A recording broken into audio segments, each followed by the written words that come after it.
Psukim in Parashat Korach record that when Das and Aviram come out of their tent to challenge Moshe Rabbeinu, they don't just come out by themselves, but rather they're joined by their wives, their children, the tapam, and even their little children.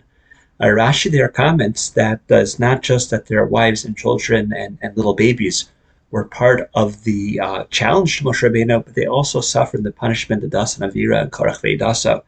And Rashi comments, quoting the Tanchuma, that this shows you the power of machloket, or the detriment of machloket. That look how serious the punishment is. When it comes to a punishment of Beis Din, you have to be a gadol, you have to be over the age of 13.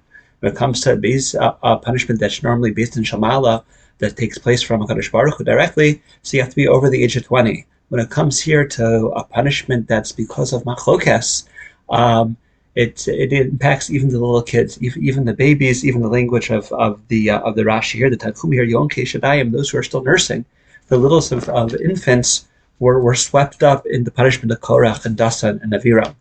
This is something which many of the Meforshim work with. The Ibn Ezra cites this as well, and also makes the assumption that all the children, even the young children, were killed in the punishment of Dasan and Aviram. And looks at the Ramban doesn't want to have any of this. He says that, it could be that the servants, the slaves, those, human property of Das and Avira and Korach and all his followers were included. But it is impossible for the Ramban to imagine that those who were innocent, the only crime would be being part of Korach's family, being part of Das and Avira's family. It can't be that they were killed or swept away in this type of punishment. The Rebbe Bechai wrestles with all this as well. And he goes through, Derech Kabbalah, as he calls it, that there's some type of connection between the Dor Haflaga, the Dor of Anshe Sodom, and Korach. That Korach is almost the pinnacle of this trio, and that's why that's why the little children are punished here, because it's not just their involvement in Korach's gate. It says the Rebbe Bechai, if you can understand, which I don't really understand how he puts it all together, but if you'd understand that this is the culmination of something much bigger, that's why the challenge, and that's why he feels it's not so challenging to see how the little children could be swept up in this punishment, because after all, it's coming at the end of first Dor Haflaga, and then Anshe Sodom, and now Korach.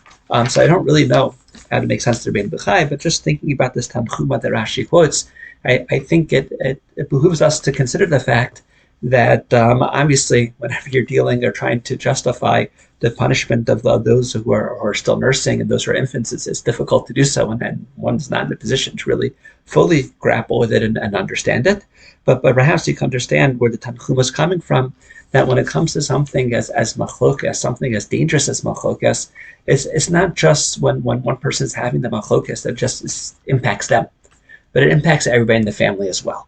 If one comes home and complains about, the schools are doing this and the schools doing that, and this is not right and that's not right, and that's what we're talking about at our Shabbos tables at home.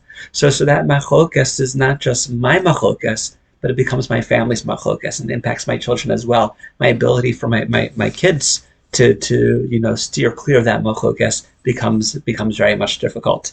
And maybe, again, not that that would justify or somehow help us understand at the end of the day why a little infant would perhaps be killed, but we have to appreciate what the Tanchum is trying to warn us against. That machloket is so dangerous because it's not only that something which I get wrapped up in, something which could be harmful to me and the people who I'm arguing with, but the ripple effects of how it impacts our family, the people around us, that it could really undo a society, the fabric of society, and the fabric of our own homes.